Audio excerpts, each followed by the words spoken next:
그러면 IT 운영의 뭐 RPA처럼 네. 뭐 그런 유사한 개념일 수도 있겠네요. 어떻게 보면. 유사하다고 보실 수는 네, 있죠. 네. 대신에 이제 저희는 인프라 레벨에서 그렇죠. 그걸 동작시켜주는 거고, 액션 레이어가 아니라. 네, 맞습니다. 네, 저희 엑스플레이도 마찬가지로 기본적으로는 리소스 기반을 모니터링 하다가 어떤 트리거에 의해서 어떤 동작을 수행하는 네. 형태가 됩니다. 어떤 그 이벤트 프로세스화 딱 시키는 거네요. 네, 워크플로우를 미리 사전에 정의를 해놓고 어떤 거에 의해서 어떤 워크플로우를 태울 건지 네, 라고 보시면 됩니다. 말씀드리니까 어떻게 보면 요새 RPA 많이 쓰고 있거든요. 그렇죠. 네, 네. 어떻게 보면 IT 운영의 뭐 좀 RPA처럼 네. 뭐 그런 유사한 개념일 수도 있겠네요. 어떻게 보면. 유사하다고 보실 수는 네, 있죠. 네. 대신에 이제 저희는 인프라 레벨에서 그렇죠. 그걸 동작시켜주는 거고, 액션 레이어가 아니라. 네, 맞습니다. 그래서 뭐 저희 거의 가장 큰 특징을 보시게 되면 코드리스 기반이라는 거예요. 그러니까 뭐 예전 같은 경우는 이제 그런 자동화를 하기 위해서 스크립트 기반으로 IT 운영자분들이 직접 막 만들어서 쓰시는 경우가 많은데, 저희는 이제 몇 번의 이제 클릭 혹은 이제 사전에 정의되어 있는 액션들을 가지고 하나의 플로우를 만드실 수 있다라는 부분이 이제 가장 큰 장점이 될 수 있을 것 같습니다. 그래서 계속 보시면 보통 엑스플레이를 세 단계로 나눠서 보시면 될 것 같아요.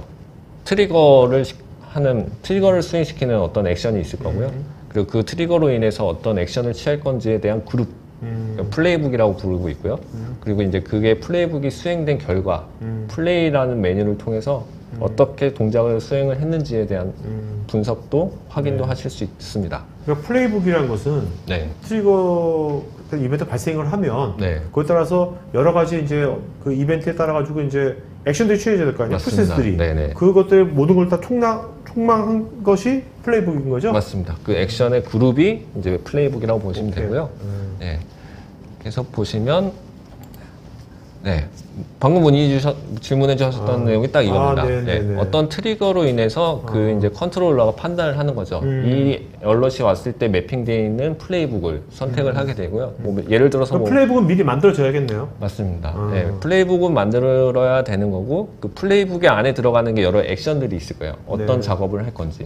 그래서 뭐 메모리를 추가한다거나 CPU를 늘린다거나 아니면 디스크 용량이 증가시킨다거나 다양한 리소스를 변경하는 작업들에 대한 액션들이 있어서 그 액션들을 여러 개를 조합을 해놓고 하나의 플레이북을 만드신 다음에 어떤 얼럿이 발생했을 때 동작을 할 건지에 이제 연결이 필요한 거죠. 자, 일단 어떤 얼러트 발생했어요. 네. 근데 이제 플레이북이 1, 2, 3이 있어. 네. 그러면 얘가 무조건 룰 베이스대로만 움직이는 건지, 네. 아니면 중간에 이 컨트롤러가 네. 얘가 좀 인텔리전스 해가지고 우선순위를 바꿔가지고 이럴 때 네. 이렇게 하고 이렇게 하는지. 지금 버전에서는 기존에 이제 매핑되어 있는 녀석으로만 연결이 됩니다. 그래서 뭐 클러스터 단위의 액션 어떤 이벤트가 발생했거나 혹은 물리 서버 호스트 단위로 발생했거나 아니면 특정 VM 뭐 이렇게 이제 선택하실 수는 있어요. 네네네. 그래서 이제 얼럿 트리거가 발생되는 기준은 이제 6가지가 저희가 제공이 되고 있습니다.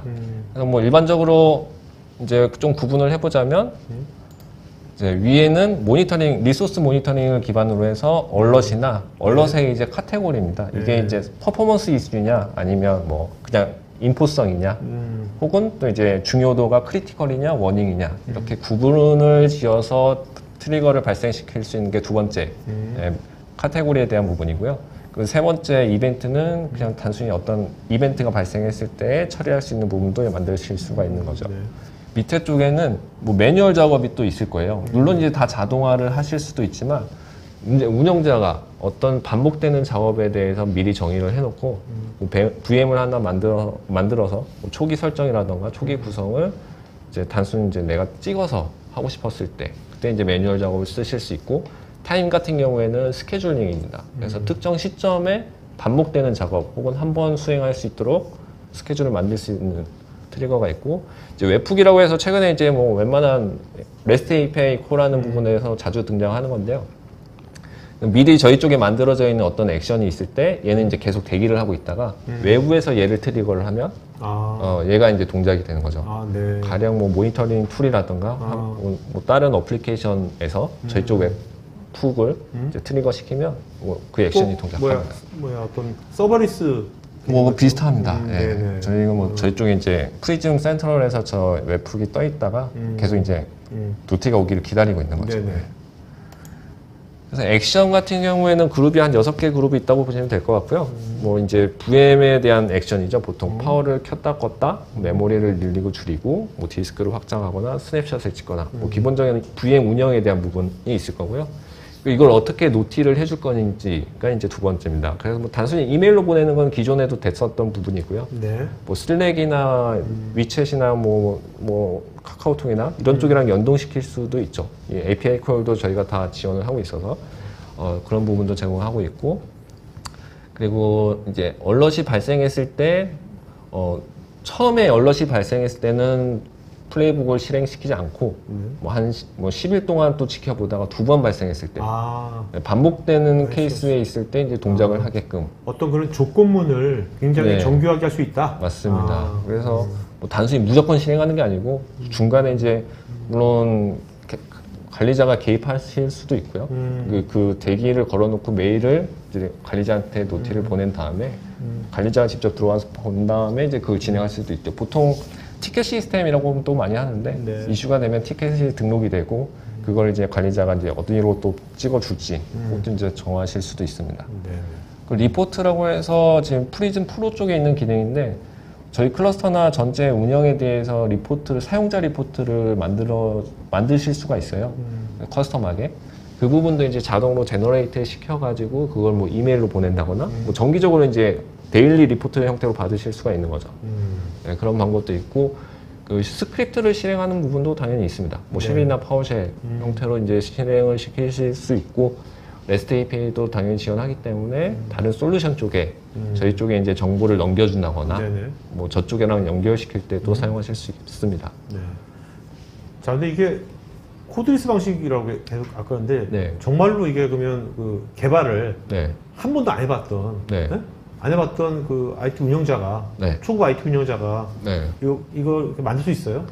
제 생각에 만드실 수 있죠. 네. 네. 물론 이제 저기 이제 익스큐션 액션의 쉘이나 파워쉘 이런 부분들은 당연히 좀 네. 커스텀이 필요하면 더 정교한 작업이 가능해질 수도 있는데 그거 아니고 이제 단순히 인프라 운영에 대한 부분 스냅샷이나 뭐 레포트를 쓴다거나 이런 부분들은 이따가 보시겠지만 네. 그냥 몇 번 이제 선택하시면 오케이. 네. 네, 바로 가능하실 오케이, 거예요. 오케이. 네, 이게 보이시는 게 이제 액션입니다. 지금 짧게 보이지만 저희가 이제 일반적으로 제공되고 있는 액션들, 아까 VM의 리소스를 증가하고 줄이고 하는 부분, 네. 뭐 메일 발송하는 거, 이게 API. 다 이거 말고 또 있는 거죠? 지금은 이제 제가 여기 있는 거는 다 찍어서 보여드린 거고요. 네. 이게 이제 향후에 계속 이제 추가가 되고, 늘어나겠네요. 예, 또 정교해지고. 맞습니다. 뭐 추후에는 이제 커스텀도 가능해지는 형태가 될 것 같습니다. 네, 그래서 이제 마지막 세 번째 단계인데요. 플레이라고 해서 실제로 이제 트리거가 돼서 플레이북이 실행된 다음에 이제 수행된 결과를 보실 수 있는 거죠. 물론 이제 어떤 액션에 의해서 얘가 메일로 뭘 보내게 되면 이제 제 메일로 그 결과치는 받으실 수 있고 그거에 이제 별개로 이제 이쪽에 또 로그가 남아서 어떻게 동작을 됐는지도 이제 확인하실 수 있는 부분입니다. 네, 그래서 이제 샘플로 저희가 이미 제공해주는 플레이북을 만들어 놓은 것도 있어요. 저거를 가지고 이제 복제를 하셔서 네. 좀 커스터마이징 하셔서 바로 쓰실 수도 있습니다. 우리 뭐 기터브에서 네. 해서 시작하시듯이. 네, 저희가 이제 저희 프리즘 프로, 그러니까 프리즘 센트럴의 엑스플레이 쪽 메뉴에 들어가시면 CPU나 메모리에 대해서는 저희가 미리 만들어 놨고요. 네. 이제 보시게 되면 VM의 스냅샷을 먼저 찍고 뭐 파워 오프를 시킨 다음에 리소스를 추가하거나 제거하고 혹은 이제 파워 온을 시킨 다음에 이제 다시 서비스가 되는 형태의 이제 액션들이죠. 네. 이런 부분은 쉽게 돼 있으니까 뭐 이거는 정말 그야말로 몇 번의 클릭 그리고 네. 대상 VM을 어떤 걸 할 건지 혹은 어떤 클러스터를 할 건지 이렇게 선택만 하시면 뭐 개발을 안 해보셨더라도 코드를 못 이 보니까 이 플레이북이 더 확대되고 이제 정교해지면 네. 이 데이터 센터 운영도 네. 완전 컴포넌트화 돼 버리겠네요. 그렇습니다. 네. 이거는 뭐 마이크로 세그멘테이션처럼 마이크로 서비스처럼 해도 네. 완전히 컴포넌트화 돼 버리겠는데. 아마 운영하시는 분들이 더 이런 거에 대한 뭐 필요성을 더 느끼실 그렇죠. 거예요. 시나리오에 대한 예시인데요. 뭐 이건 이제 제가 다른 사이트에서 이제 설명을 드릴 때 이제 저희 적용한 사례도 있기 때문에 했었던 내용이기도 합니다. 뭐 일반적으로 어떤 VM에 대해서 두 가지 액션을 다 가지고 있을 수도 있어요. 그래서 매뉴얼하게 어떤 작업을 수행시킬 수 있는 플레이북이 있을 거고, 아니면 아까처럼 메모리를 그냥 부하가 발생했을 때 메모리가 사용률 100%를 계속 몇 분간 유지를 했을 때 당장 이제 서비스를 위해서 메모리 증설이 필요한데 그걸 이제 자동으로 처리해 줄 수 있는 부분인 거죠. 그에 대한 액션을 플레이북을 만드신 다음에 이제 동작을 시키실 수도 있고요. 그리고 위에 있는 부분은 이제 저희 쪽 본사 내에 있는 티켓 시스템에 이제 테스트를 해본 거예요. 그러니까 얼럿이 만약에 발생을 하게 되면 티켓 시스템에 등록을 시키고 아까 설명드렸던 일정 기간 동안은 다음 액션을 수행하지 않고 이제 티켓 시스템에서 저희가 이제 샘플로 런 플레이북이라는 메뉴가 있는데 저걸 선택하시게 되면 어떤 액션을 취할 건지도 또 이제 선택을 하실 수가 있죠.